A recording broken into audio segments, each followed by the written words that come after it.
Nii, ehk siis nüüd pidulikult ka. Tere tulemast meie tänasele webinarile, mille teemaks on kulu- ja lähetusaruanded ja sõidupäevik. Mis siis esimese hooga üle vaadata? Muidugi seaded. Ehk kui need aruanded ise asuvad siin tehingud menüüs, kulu- ja lähetusaruannete all, siis seaded on nagu ikka seaded, keskkonnaseaded ja siin siis kulu- ja lähetusaruanded. Aruande numbri valem on sama loogika järgi, mis meil kõik muud numbri valemid on vaikimisi pandud. Et see protsent Y tähendab siis aastat, aasta tuleb siis kahekohalisena ja protsent 3N tähendab seda, et nii-öelda aasta algusest hakkab jälle numeratsioon pihta 001 kuni siis aasta lõpuni 999. Ehk siis kui teil on kuni 1000 dokumenti, siis kolmekohaline number rahuldab teie vajadused. Kui teil on vaja nüüd seadistada numbri valemit kuidagi teistmoodi, et tahate, on võib-olla palju aruandeid ja tahate näiteks kuupõhiselt nii-öelda seda numbri valemit sättida, et siis et siin on ka väike selline spikker või siis vaadake, meil abikeskkonnas on arvete seaded, üldised seadistused. Siin on nüüd sellest numbri valemist ka pikemalt räägitud, et igal pool toimib see loogika ühtemoodi, et ei ole mõtet nagu juhendeid mitu korda kirjutada, et vaadake siit samast sellest juhendist. Ja võite proovida, kuidas selle muutmine on. Aga jah, et see numbri valem tasub ka läbi mõelda kohe alguses. Nii, siin järgmiseks on siis kuluaruannete summad käibemaksuga või ilma. Vaikimisi on, et tšekkide summad on sisestatud ilma käibemaksuta. Kui on näiteks ettevõttes palju selliseid tšekke, kus summad on nagu koos käibemaksuga esitatud ja teil on mugavam neid ka niimoodi sisestada, et siis saate siit selle vaikimisi peale lülitada, et siis tulevad automaatselt kohe nii-öelda valikud niimoodi, et saate koos käibemaksuga sisestada. Seda saab muuta ka kuluaruande enda peale, et see ei tähenda siin, et nüüd enam muuta ei saa, kui siit panete ühtepidi paika. Järgmiseks on siin päevarahaseaded, ehk siis vaikimisi päevaraha summaks on märgitud 32 eurot. Selle saate siin ka vajadusel muuta, näiteks, et maksimaalne lubatud on 50 praeguse seisuga, et jällegi vastavalt vajadusele. Samuti saab seda ka siis lähetusaruandes muuta. Ja sõidupäeviku seaded, hüvitise määr kilomeetri kohta, maksimaalne lubatud on hetkel siis 30 senti ja maksuvaba autokompensatsioon on hetkel siis 335 eurot. Need oleme jätnud siin muudetavaks, sest kunagi ei tea, mingil hetkel võivad need äkki muutuda. Ja veel üks koht siin seadete all on automaatsed kanded. Ja siin ka kulu- ja lähetusaruanded. Et nüüd võib olla, et mõnedes keskkondades ei ole siin nüüd need kõik väljad täidetud. Just mis puudutavad siis näiteks neid võlgnevuse kontosid, võib-olla päevaraha kulukontot, et kõikides keskkondades ei pruugi kõiki kontosid olemas olla, et siis tuleb need ise siia juurde panna. Et te saate meie demo keskkonnast näiteks spikerdada. Nii, kui meil on nüüd seaded üle vaadatud, siis saame minna juba sisestamise juurde. Võtame siis kõigepealt kohe ette siit tehingud, kulu- ja lähetusaruanded.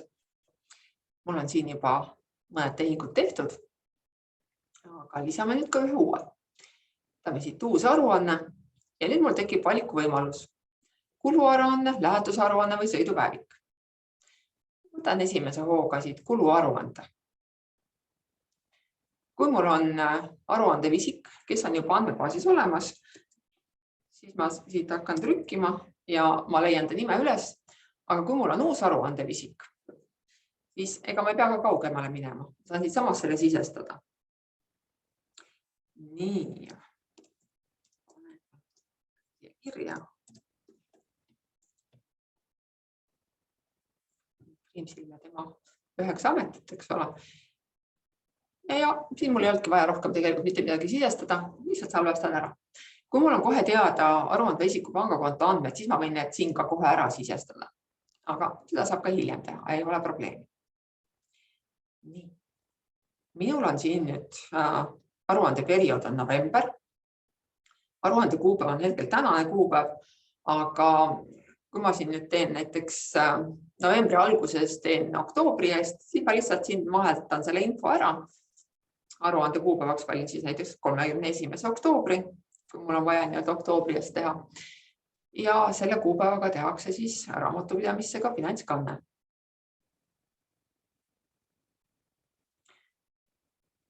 Nii, ja nüüd ma hakkan sisestama siis kuludokumente. Vaikimisi on minul siin jäetud, et minul on dokumendid ilma käibemaksuta sisestatud.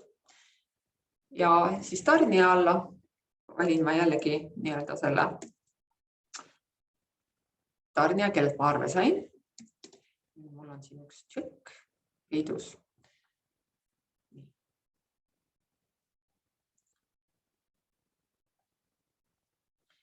Ja määran jällegi selle dokumendi pealt, võtan selle numbri, dokumendi kuupäeva ja siis millega mul see kulu seotud on.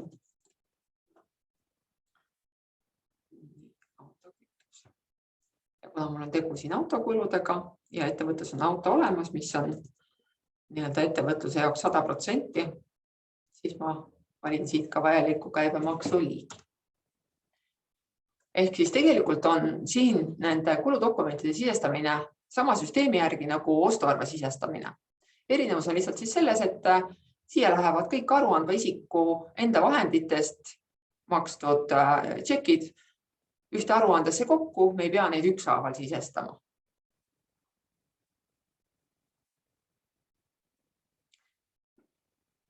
Ja siia saan ma lisada ka selle kuludokumendi faili. Lõpsen siia kirjaklambri peale, valin faili korras ja nüüd mul on siin näha selline täpike, et ta on mul siin olemas. Ma saan lisada ka järgmise kuludokumendi siia. See uus kuludokument. Hetkel mul teist dokumenti otseselt ei ole, aga võtame, kust näiteks ettevõtte võib sagedamini osta. Ostab töökindaid näiteks.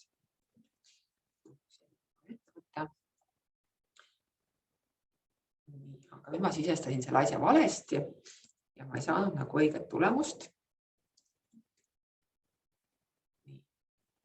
Mul on õige, ta on juba olemas olev tarnija mul. Arve numbri ja jällegi selle kuupäeva.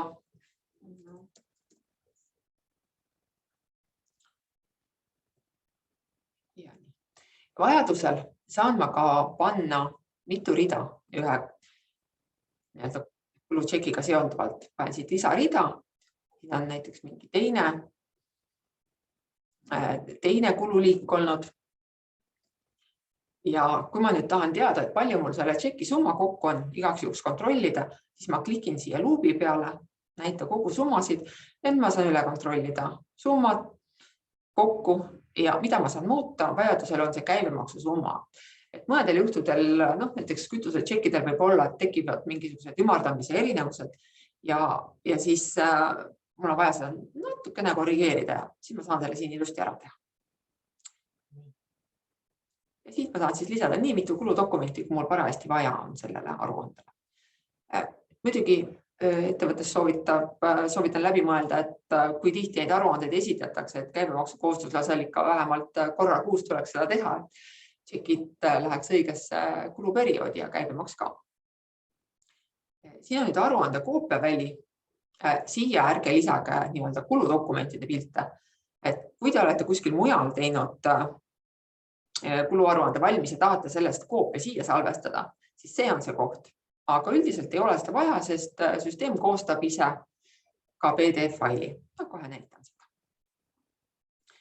Ja vajadusel saab siis siia veel mingit lisainfot kirjutada. Ja ma salvestan selle aruande ära. Ja siin on mul see aruande summa kokku ja siin üleval ma ka näen, et selle aruandva isiku saldo on -112, ehk siis ettevõte on talle 112 eurot võlgu hetkeseisuga. Ja nüüd ma vaatan seda aruannet PDF kujul. See näeb siis selline välja. Ja kui on siis vajadust, saate selle kas välja trükkida või salvestada omale arvutisse ja säilitada koos nende kuludokumentide failidega.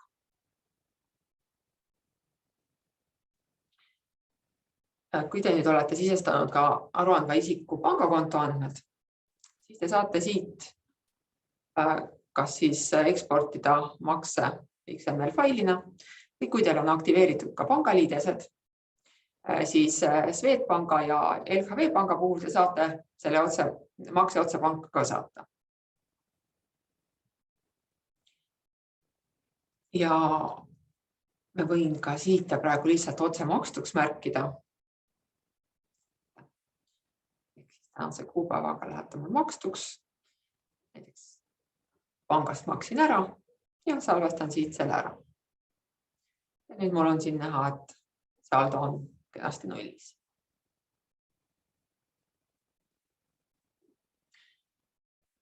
Nüüd, nagu te võisite näha, sai siin ka valuutat valida. Valuutaga on see lugu, et ühe kuluaruande peale ei saa erinevas valuutas tšekke sisestada. On ainult ühes valuutas. Ja kui teil on nüüd näiteks teises valuutas tšekid, siis nende kohta tehke eraldi kuluaruanne lihtsalt. Neid ei saa kokku panna. Nii, aga lähme siis praegu edasi. Kuluaruandega saime ühele poole. Aga meil on ka muid asju sisestada. Võtame, lisame nüüd lähetusaruande. Seda ilmselt läheb küll nüüd harvem vaja, aga vahest ehk siiski. Nii, et meie samane aruande visik käis ka lähetuses. Aruande kuupäev. Praegu jätan vaikimisi tänase kuupäeva. Ja siia siis reisi eesmärk. Tuleks siis kirja panna, mis põhjusel üldse lähetuses käidi. Ja kui on siis teada ka siis kellega kohtumisel. Ühesõnaga nii nagu need nõuded praegu on. Ma panen praegu siia põgusalt. Ja siin märgitakse siis alguskuupäev ja lõpukuupäev. Läks 16. novembril lähetusse ja tagasi tuli 19. ehk siis 4 päeva. Ja siit ma nüüd pean valima ka selle sihtkoha. Teadupärast Eesti-siseselt päevarahasid ei saa maksta. Meil on siis tegu ikkagi välislähetusega. No, võtame siit sellise naaberriigi Soome. Vaikimisi arvutatakse juba välja siis päevaraha summa siia 128 €. Nüüd te mõtlete, et kuidas see siia sai. See sai siis selle vaikimisi määratud päevaraha järgi. Kui ma tahan täpsemalt näha, klõpsan täiendava info peale. Näengi siit päevaraha määra on 32 €. Kuna võib ka esimesed 15 päeva kuu jooksul maksta 50 €, siis ettevõttes on otsustatud, et jah, ta saabki seal 50 € päeva kohta. Muudame siit selle summa ära, päevamäära. Ja näete, meie summa ka siin muutus kohe. Ka siin võib märkida nagu mitu rida, et oletame, et kui see päevade arv lähetuses on siin selline suurem ja ühel juhul makstakse näiteks 50 €, teisel juhul makstakse 32 € päevaraha, siis saab seda nüüd märkida siia erinevatele ridadele. Temale me rohkem praegu ei märgi ja täitsa piisavalt. Nüüd, kui lähetuses tulevad mingid kulud, no näiteks mingisugused piletid või siis taksosõidud või majutus, et siis need saab ka siia samasse panna. Ühesõnaga need, mis ei ole ettevõtte poolt eraldi enne ära makstud. Näiteks, aga Hunt Greensill käis lähetuses, aga hotelli eest ei olnud veel makstud. Otsis omal ise seal majutuskoha. Ja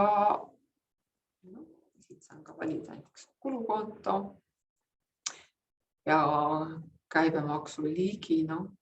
seal ei ole käibemaksu sellist, meil võimalik tagasi küsida. Ja vahetame ära niimoodi. Siin saame samamoodi lisada faili juurde, kui meil see olemas on, ja lisada ka sellele kuludokumendile riidu juurde. Kui ma nüüd selle kogemata lisasin, siis ma saan selle rea ära kustutada ilusti.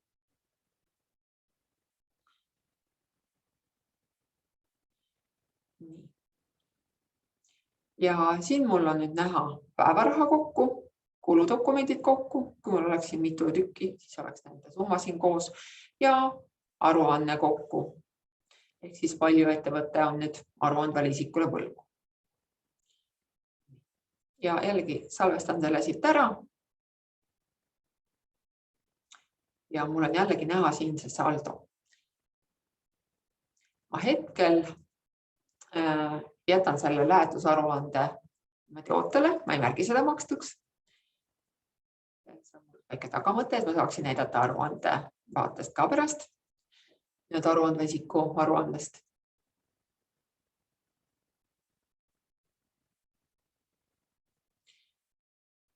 Nii.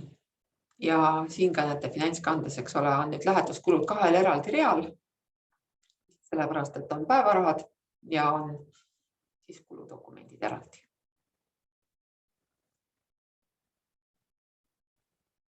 Jätame selle praegu niimoodi ootele. Kui te nüüd lähete siia nimekirja, vaatate nimekirja, siis on ka näha, et mis on makstud, mis on maksmata ja mis tüüpi dokumendiga meil tegu on, et kas on kuluaruanne, sõidupäevik või lähetus. Sõidupäeviku sisestame ka kohe. Jällegi siit ühe uue aruande. Valime sõidupäeviku.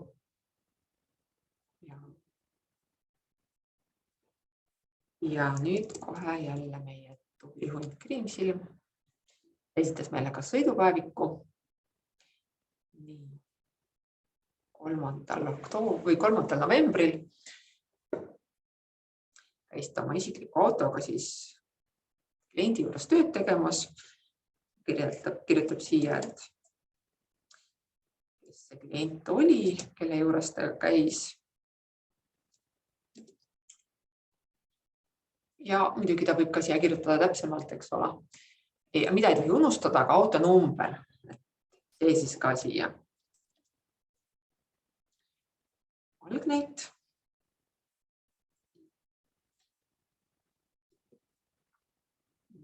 Ja lõppnäit ka.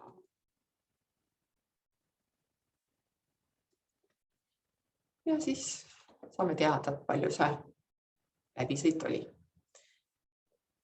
Ja siia me saame siis iga sõidu kohta oma rea lisada. Ja jällegi, kui nüüd sõidupäevikut sisestada, et loomulikult ei ole kohustus seda ju, kui ei taha kogu aeg välja maksta ja ettevõtte ettevõtte omanik ise oma autoga teeb ja ta ei taha iga kuu seda saada. Jälgige ikkagi, et see summa ei läheks, autokompensatsiooni summa, isegi kui te mitme kuu kohta sisestada, ei läheks üle selle maksimaalse 335, sest muidu süsteem automaatselt arvutab teile erisoodustusmaksud ka siia. Ma praegu panen siia lihtsalt sellise suvalise numbrid, et näidata, kuidas asi siis välja näeb. No, nii, tagasihoidlikult esinesin, ei tulnud veel välja.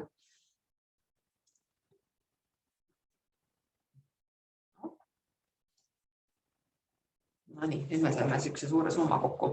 Ehk siis kui autokompensatsioon ületab see 335 eurot, siin tuleb hoiatus juurde, et maksuvaba hüvitise piirmäär on ületatud. Ja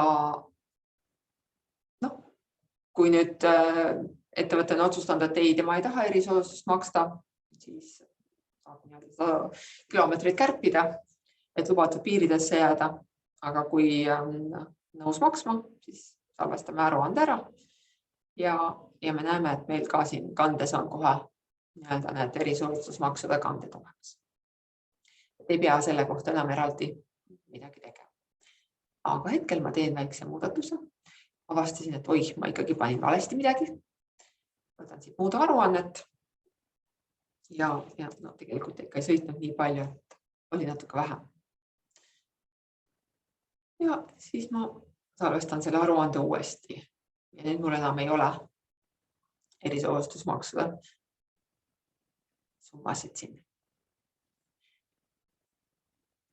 Nii, siin on nüüd vahepeal olnud küsimus, et kas lähetusaruande kuluaruande saldos kajastub kokku aruande isiku nõue või on need saldod aruande põhised. Siin on nüüd siis vastus olemas. Saldo on aruande isiku põhine. See ei ole aruande põhine. Ehk siis meil oli praegu üleval lähetuskulude võlgnevus siin ja nüüd on lisandus sõidupäeviku võlgnevus ja see kajastub siin kokku.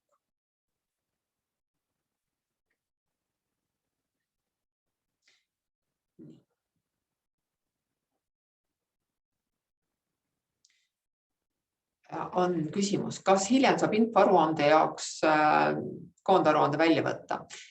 Praegu veel kahjuks ei saa. Et see meil oli nüüd siis esimene samm, et üldse oleks võimalik sisestada ja on tuleviku plaanis, et arendada ka siis edasi seda aruandlust. Nüüd ma lähen korraks aruannete juurde.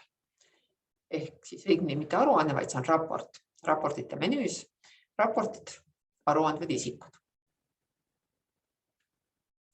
Ja siin meil on nüüd mõned välja maksmata asjad, kuna meil on 2 aruandvat isikut, siis on meil siin ka näha, et Villule on ka maksmata jäänud. Ja tal on sõidupäeviku eest tasumata 53.10. Ja Hunt Kriimsilmale on nüüd lähetus ja sõidupäevik. Ja siin me näeme seda kokkusumma. Maksmise juures on meil ka mitu varianti, et tegelikult ju lähetuskulude eest võib ka ette maksta. Samamoodi aruandvale isikule ettevõtete heaks tehtavate kulutuste jaoks saab ette maksta. Ehk siis tehingud ja maksed alt on võimalik sisestada makse. Kui te nüüd teete seda päriselus, siis te pigem kasutate panga importi. Kõik noogutavad rõõmsalt kaasa ja teatavad, et nad kasutavad. Aga kes teeb seda veel käsitsi, et siis saab siit panna et lihtsalt uus makse. Ja ütleme, et me sellele Villule me praegu ei maksa, me anname Hunt Kriimsilmale. Maksime lähetuskulude jaoks ütleme nii, et me maksime talle päevarahade osaliselt tegime ettemaksu. Panen siia vähe varasema kuupäeva. Ma saan siia lisainfosse kirjutada, et lähetuse ettemaks ja ma salvestan selle ära. Siin nagu te nägite, oli just, ma võtan korraks uuesti muuda ette. Nii, et see täpike on siin aruandva isiku juures, et ta ei ole meil mitte tarnija, vaid ta on aruandev isik. Kandes ka, kuni ta ei ole ühegi aruandega meil seotud, on ta siis nõuded aruandvate isikute vastu. Ja kui meil nüüd on dokument, millega see siduda, siis klikin siin toimingud menüüs seo makse kuluaruandega või reisiaruandega. Ma saan nüüd valida, et millega ma siis selle ära seon. Praegusel juhul tuleb meil meeles pidada, et mis meil see lähetusaruanne oli, mis oli siis sõidupäevik. Aga me siin ka tulevikus teeme väikseid muudatusi, et saab kohe kõrvalt lugeda ja ei pea meeles pidama. Aga kuna me teame, et meil oli see nüüd lähetuse ettemaks ja see oli meil ka lähetuskulude aruanne, ma ruubi peale klikan, siis ma jõuan siia aruande vaatesse.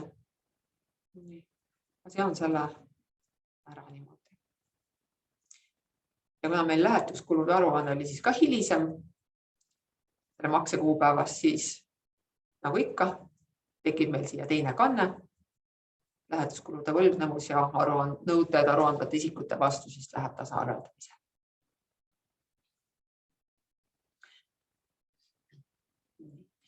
Ja nüüd ma lähen uuesti siia lähetusaruanduse nimekirja või siis teine variant, ma vaatan siit raportit. Siin raportis on mul näha, et lähetusaruande summa oli 350, jääk on 200. Ja siit on mul ka, ta on endiselt nagu maksmata staatuses.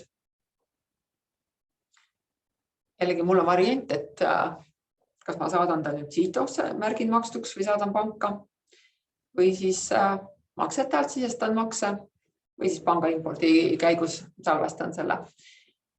Ja nii. Ma võin ka märkida, et ta on panka saadetud, kui ma olen nii-öelda pangas juba salvestanud selle, aga ma veel ei ole ära maksnud, et asi on ootel. Või siis märgin siit makstuks.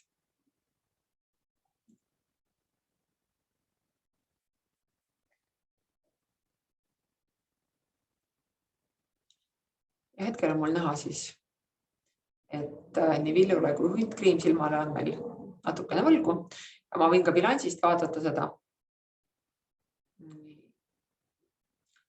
Võlad töövõtjatele. All siis kajastuvad mul ka need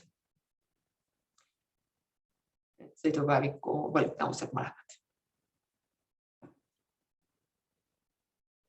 Kõiki neid kontosid annab ise ka seadistada, et vastavalt sellele, kuidas teil ettevõttes nagu vajalik tundub. Nii, üks trik veel.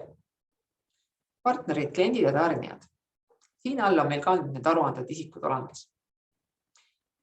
No võtame näiteks selle Villu vaataja, mis temaga toimunud on. Toimingud menüüs on tehingute väljavõtte kuvamine. Ma siin saad nüüd valida perioodi. No, ma vaatan praegu näiteks terve aasta. Et näha, milliseid tehinguid on selle aruande isikuga toimunud. Juunikuus on esitatud kuluaruanne. Summa on siin olemas, makstud on see talle 2. juulil. Jällegi augustis aruanne, septembris makse ja nüüd oktoobris, nagu näete, on kõigepealt toimunud makse, ehk siis talle on tehtud ettemaks ja oktoobri lõpupoole on ta siis esitanud kuluaruande, mis osaliselt on siis kaetud selle ettemaksu arvelt ja hiljem on ta saanud veel järgmise makse. Praeguse hetke seisuga on siis ettevõtte võlgnevus talle 53.10 ja see on maksmata. Ehk siis sellist tehingute väljavõtet saab vaadata kõikide tarnijate ja klientide kohta. Et see asub seal samas partnerid menüüs, kliendid tarnijad all ja toimingud menüü on see hea koht. Ja no tegelikult on siin samamoodi see saldoteatis olemas, et aruandeisiku puhul, ega ta nüüd seda saldoteatist aruandel isikule just ei saada, aga niimoodi saab ka vaadata. Samamoodi siis raportite alt on kenasti näha. Nii, küsimusi praegu näha ei ole, aga siis ma vihjan veel ühele sellisele vahvale uuendusele, mis meil tuli siin vahepeal. Otseteed ehk kiirklapid. Nagu te näete, siin üleval on selline väike välgunool. Kui te sinna peale klikkate, siis tulevad nähtavale need klaviatuuri otseteed. Ehk siis, kui te olete kas või siin samas ettevõtte ülevaate lehel ja tahate minna kohe uut müügiarvet sisestama, siis te saate vajutada Ctrl+I ja ongi olemas. Katkestan ära, ma ei taha uut seda sisestada. Nüüd mul tuli pähe, et ma tegelikult tahtsin hoopiski ostuarvet sisestada. Siis mulle spikker ütles, mida spikker ütleb. Ma Ctrl+klahvi all hoian, siis tuleb see spikker ka ette, ütleb mulle, et vajuta P-tähti juurde. Ctrl+P. Ja tuligi ostuarve. Ehk siis need, kes on siin kaua oodanud, et saaks kiiremini ostuarvet sisestada või müügiarvet sisestada ilma, et peaks menüüsse tagasi minema, et võtta uus, et siis nüüd on see võimalus teil olemas. Et vaikimisi peaks olema need kiirklahvid sisse lülitatud, aga kes ei taha kiirklahve kasutada, siis seaded ja keskkonnaseaded on üldiste seadetel see klaviatuuri otseteed, et kas siis jah või ei, et saate selle näiteks, kui tõesti ei taha kasutada ja segavad, et siis lülitage välja, siis nad ei hüppa ette. Aga kui mingi hetk mõtlete ümber, siis saate jälle sisse lülitada.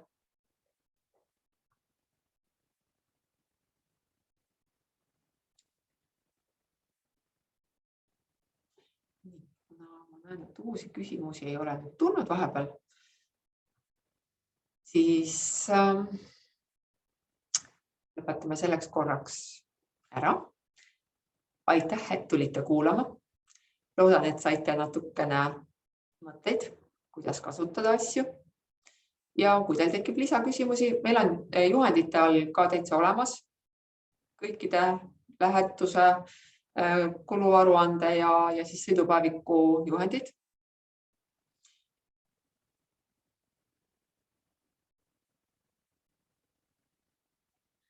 Ja loodan siis, et sealt abi.